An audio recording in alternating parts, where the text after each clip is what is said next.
الكريم أما بعد أعوذ بالله من الشيطان الرجيم بسم الله الرحمن الرحيم جاء الحق وزهق الباطل إن الباطل كان زهوقا صدق الله العظيم গণমানুষের আন্দোলন বাংলাদেশ জামাত ইসলামী ৩৮ নং ওয়ার্ড কর্তৃক আয়োজিত আজকের এই উঠান বৈঠকে উপস্থিত থাকবেন বাংলাদেশ জামাত ইসলামী চট্টগ্রাম ১১ নং আসনের সম্মানিত এমপি পদপ্রার্থী আমাদের সকলের পরিচিত প্রিয় ভাই শফিক ভাই উপস্থিত আছেন মঞ্চে বিভিন্ন পর্যায়ের দায়িত্বশীল বৃন্দ এবং আমার সামনে উপস্থিত আছেন প্রিয় এলাকাবাসী আসসালামু আলাইকুম ওয়া রাহমাতুল্লাহ।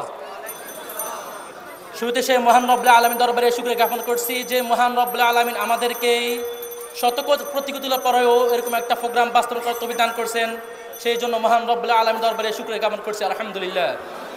রাসূল সাল্লাল্লাহু আলাইহি ওয়াসাল্লামের প্রতি দুরূদ প্রেরণ করছি সাল্লাল্লাহু আলাইহি ওয়াসাল্লাম। প্রিয় ভাইরা দায়িত্বশীল আছেন, সম্মানিত ব্যক্তিরা আছেন, ওনার বক্তব্য দিবেন। আমি কয়েকটি কথা বলে আমি আমার বক্তব্য শেষ করব ইনশাআল্লাহ। আমি আপনাদের সম্মুখে একটি আয়াত তেলাওয়াত করেছি, জাআল হক ওয়া যাহাকাল বাতিল ইন্নাল বাতিলা কানা যাহুকা। সত্য এসেছে, মিথ্যা দুর্বৃত হয়েছে, মিথ্যা চিরকালই অপসারিত। আজকে আমরা দেখতে পাচ্ছি স্বাধীনতার ৫ আগস্টের বিজয়ের পরও কিছু কিছু মানুষ মিথ্যা দিয়ে সত্যকে ঢাকার চেষ্টা করতেছে। আমরা তাদেরকে স্পষ্ট করে বলে দিতে চাই, যারা মিথ্যা দিয়ে সত্যকে ডাকতে চায় তারা কখনোই মিথ্যাকে প্রতিষ্ঠিত করতে পারবে না। সত্য চিরকালে আছে, চিরকালই থাকবে ইনশাআল্লাহ। আপনারা শিক্ষা গ্রহণ করুন।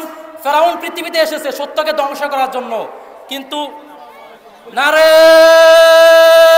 তাকবীর, নারে তাকবীর, শফি ভাইয়ের আগমন, শুভেচ্ছার স্বাগতম, প্রধান অতিথির আগমন, ৩৮ নম্বরের পক্ষ থেকে লাল গোলাপ শুভেচ্ছা,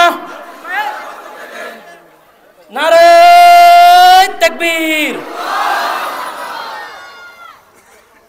যে প্রিয়বার আপনাদের আমাদের উপস্থিত হয়েছেন আমাদের আজকের প্রোগ্রামের সম্মানিত মেহমান, আমাদের সকলের প্রিয় ব্যক্তিত্ব, চট্টগ্রাম ১১ আসনের সম্মানিত এমপি পদপ্রার্থী আমাদের প্রিয় ভাই শফিক ভাই, ভাইকে আজকের প্রোগ্রামের পক্ষ থেকে আন্তরিক মোবারক জানাচ্ছি।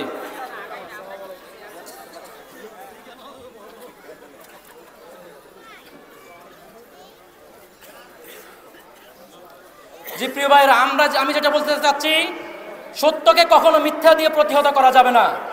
পৃথিবীতে ফেরাউন এসেছে, ফেরাউন চেয়েছে সত্যকে ধ্বংস করতে, কিন্তু ফেরাউন সেই লোহিত সাগরে নিমজ্জিত হয়েছে।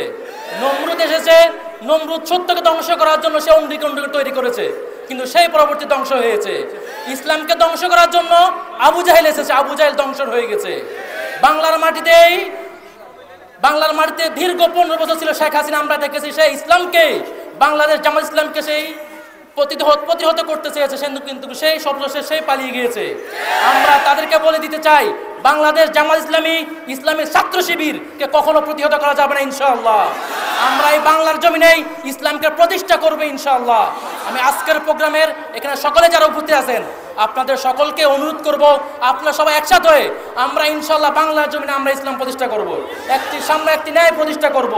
দীর্ঘ ১৫ বছর আমরা অনেক কিছু হারিয়েছি, আমরা অনেক মানুষকে হারিয়েছি, আমরা অনেক সম্পদকে হারিয়েছি, আমরা আর কিছু হারাবো না ইনশাআল্লাহ। আমরা চট্টগ্রাম ১১ আসনে ইনশাআল্লাহ আমরা যোগ্য প্রার্থী পেয়েছি। আপনারা শফিক ভাই সম্পর্কে জানেন, তিনি ইতিপূর্বেও একটি সিটি কর্পোরেশনের ছিলেন, একটি ওয়ার্ডের মেয়র ছিলেন, কাউন্সিলর ছিলেন। আপনারা দেখেছেন উনি কিভাবে তার ওয়ার্ডকে কিভাবে সৌন্দর্যমণ্ডিত সবকিছু কি করছেন, পরিচালনা করেছেন। আমরা একটা যোগ্য নেতৃত্ব পেয়েছি। আমরা ইনশাআল্লাহ আগামী নির্বাচনে আমরা দাঁড়িপাল্লা মার্কায় ভোট দিয়ে শফিক ভাইকে জয়যুক্ত করে আমরা আমাদের এই চট্টগ্রামের অঞ্চলকে আমরা ইনশাআল্লাহ আর উর্বর করে দিব, আরও উন্নত করবো ইনশাআল্লাহ। সকলের প্রতি আহ্বান জানিয়ে আমি আমার অগোচর সংক্ষিপ্ত বক্তব্য শেষ করছি। আসসালামু আলাইকুম রহমতুল্লাহ।